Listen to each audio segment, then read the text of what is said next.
ಈಗ ಕಾರಲ್ಲಿ ಒಬ್ಬೊಬ್ಬರೇ ಓಡಾಡಬಾರ್ದು, ಒಬ್ಬರೇ ಓಡಾಡಿದ್ರೆ ಟ್ಯಾಕ್ಸ್ ಪೇ ಮಾಡಬೇಕಾಗುತ್ತೆ. ಈ ಥರದೊಂದು ಪ್ಲಾನಿಂಗ್ನ ಗೌರ್ಮೆಂಟ್ ಅವರು ಯೋಚನೆ ಮಾಡ್ತಾ ಇದ್ದಾರೆ. ಅಂದರೆ ಟ್ರಾಫಿಕ್ ಆಗ್ತಾ ಇದೆ ಬೆಂಗಳೂರಲ್ಲಿ ಜಾಸ್ತಿ. ಕಾರುಗಳು ರೋಡಿಗೆ ಬಂದರೆ ಕಾರುಗಳು ಜಾಸ್ತಿ ಸ್ಪೇಸ್ ತೊಗೊಂಡ್ಬಿಡುತ್ತೆ ರೋಡಲ್ಲಿ, ಟ್ರಾಫಿಕ್ಕು ರೀಸನ್ ಆಗುತ್ತೆ ಅಂತಂದ್ಬಿಟ್ಟು ಹೇಳ್ತೀವಿ. ಸೊ ಈ ಥರ ರೂಲ್ಸ್ ತಗೊಂಡ್ಬಂದರೆ ಟ್ರಾಫಿಕ್ ಕಂಟ್ರೋಲ್ ಮಾಡ್ಬೋದಾ?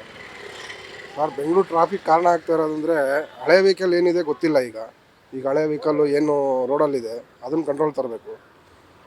ಮತ್ತು ಸ್ಕೂಲ್ ಝೋನಲ್ಲೆಲ್ಲ ಒಂದು ಸ್ವಲ್ಪ ಆ ಟೈಮಿಂಗ್ ಏನಿದೆ ಆ ಟೈಮಿಂಗಲ್ಲಿ ತುಂಬ ಟ್ರಾಫಿಕ್ ಆಗ್ತಾಯಿದೆ. ಇತ್ತು ಈ ಕೋರ್ಟ್ ಆಗಲಿ ಪಬ್ಲಿಕ್ಕು ಏನಿದೆ ತುಂಬ ಓಡಾಡೋ ಜಾಗ, ಕೋರ್ಟ್ ಇರ್ಬೋದು, ಸುತ್ತಮುತ್ತ ಏನಿದೆ ಅಲ್ಲೇನು ಮಾಡಬೇಕು ಅಂತಂದರೆ ಈ ಆಟೋದವ್ರಿಗೆ ಕಂಪಲ್ಸರಿಯಾಗಿ ಸ್ವಲ್ಪ ಅವ್ರಿಗೆ ಜಾಸ್ತಿ ನಿಲ್ಲಿಸೋ ಕಡೆ ಜಾಸ್ತಿ, ಅಲ್ಲಿಂದಲೇ ಅಲ್ಲೇ ಜಾಮ್ ಆಗುತ್ತೆ ತುಂಬ. ಕಾರ್ದು ಸಿಂಗಲ್ಲಾಗೆ ಡ್ರೈವ್ ಮಾಡಬೇಕು ಅಂತಂದರೆ ಸಿಂಗಲ್ಲಾಗೆ ಕರ್ಕೊಂಡು ಹೋಗ್ಬೇಕು ಅಂದರೆ ಅದು ಒಪಿನಿಯನ್ನು ಯಾವ ರೀತಿ ಅಂತ ಅರ್ಥ ಆಗ್ತಾಯಿಲ್ಲ ನಮಗಂತೂ. ಯಾಕಂದರೆ ಅಂದರೆ ಈಗ 3 ಜನ 4 ಜನ ಹೋಗ್ಬೇಕಾಗುತ್ತೆ ಕಾರ್ಗಳಲ್ಲಿ. ಬಟ್ ಕೆಲವ್ರು ಏನು ಮಾಡ್ತಾರೆ ಅಂತಂದರೆ ಒಬ್ಬರೇ ಹೋಗ್ತಾರೆ.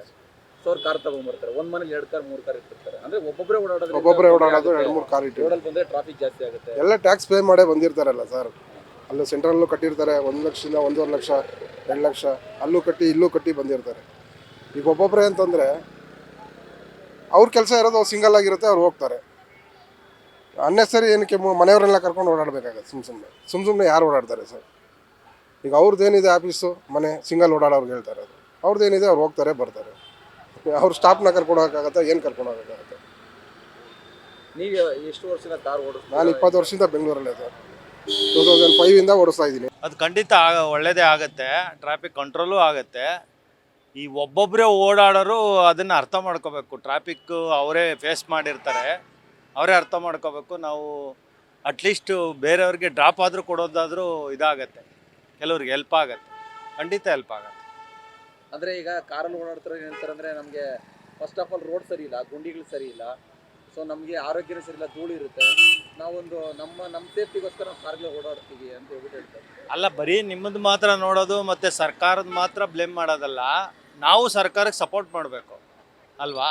ಎಲ್ಲದಕ್ಕೂ ಒಂದು ಸಣ್ಣ ಪುಟ್ಟ ಸಾಮಾನು ತೊಗೊಂಡೋಗೋಕ್ಕೂ ಕಾರೇ ತೊಗೊಂಡೋದ್ರೆ ಈ ಥರ ಎಲ್ಲ ಯೂಸ್ ಮಾಡ್ತಾರೆ. ಅಥವಾ ಈಗ ಎಂಪ್ಲಾಯಿಗಳು ಕೂಡ ಕೆಲಸಕ್ಕೆ ಹೋಗ್ಬೇಕಾದ್ರೂ ಒಬ್ಬೊಬ್ಬರೇ ಕಾರಲ್ಲಿ ಹೋಗ್ತಾರೆ. ಆದಷ್ಟು ಸ್ಕೂಲು ಈ ದೊಡ್ಡ ದೊಡ್ಡ ಕಂಪ್ನಿಗಳು ಟ್ಯಾಕ್ಸಿಗಳು ಪ್ರೊವೈಡ್ ಮಾಡೋದು ಬೆಸ್ಟು. 3 ಜನ 4 ಜನ ಹಾಕ್ಕೊಂಡು ಓಡಾಡಿದ್ರೆ ಎಷ್ಟೋ ಟ್ರಾಫಿಕ್ ಕಡಿಮೆ ಆಗುತ್ತೆ. ಟ್ಯಾಕ್ಸ್ ಪೇ ಮಾಡಬೇಕಾಗುತ್ತೆ ಅಂತ. ಇಲ್ಲ, ಬೇರೆ ಕಂಟ್ರಿಯೆಲ್ಲ ಇದಿದೆ, ಈ ರೂಲ್ ಇದೆ. ಅದಕ್ಕೆ ಫಾಸ್ಟ್ ಟ್ರ್ಯಾಕ್ ಹೋದರೆ ಅವ್ರಿಗೆ ಲೇನ್ನಲ್ಲಿ ಪ್ರಿಫರೆನ್ಸ್ ಕೊಡೋಲ್ಲ. ನಮ್ಮೂರಿನಲ್ಲಿ ಲೇನು ಇಲ್ಲ, ಫಾಸ್ಟ್ ಟ್ರ್ಯಾಕು ಇಲ್ಲ.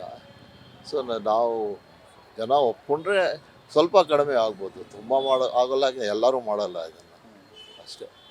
ಅಂದರೆ ಈಗ ಒಂದು ಕಾರ್ ತಗೊಂಡು ಒಂದು ಮನೇಲಿ 2 ಕಾರ್ ಇರುತ್ತೆ, 3 ಕಾರ್ ಇರುತ್ತೆ. ಬಟ್ ಒಬ್ಬೊಬ್ಬರು ಒಂದೊಂದು ಕಾರಲ್ಲಿ ಬರ್ತಾರೆ. ಇನ್ ಕೇಸ್ ಒಂದು ಕಾರಲ್ಲಿ ಬಂದರೆ ಅವರು ಟ್ಯಾಕ್ಸ್ ಪೇ ಮಾಡಬೇಕಾಗುತ್ತೆ ಆ ಒಬ್ಬರು ಬರೋದಕ್ಕೆ ಅಂತ. ಗೊತ್ತಿಲ್ಲ ಏನು ಥರ ಯಾವ ಥರ ಮಾಡ್ತಾರೆ ಗೌರ್ಮೆಂಟ್, ಅದು ಗೊತ್ತಿಲ್ಲ. ರೂಲ್ ಬಂದರೆ ಅದನ್ನ ನೋಡ್ಬೋದು ಅಲ್ವಾ? ನಾವು ಅಸ್ಯೂಮ್ ಮಾಡೋಕ್ಕಾಗಲ್ಲ ಅಲ್ವಾ? ಆಯಿತಾ, ರೂಲ್ ಬರುತ್ತೆ ಆಗತ್ತೆ ಅಂತ. So when the rule comes we have to except it and may be it will is a little bit of the traffic.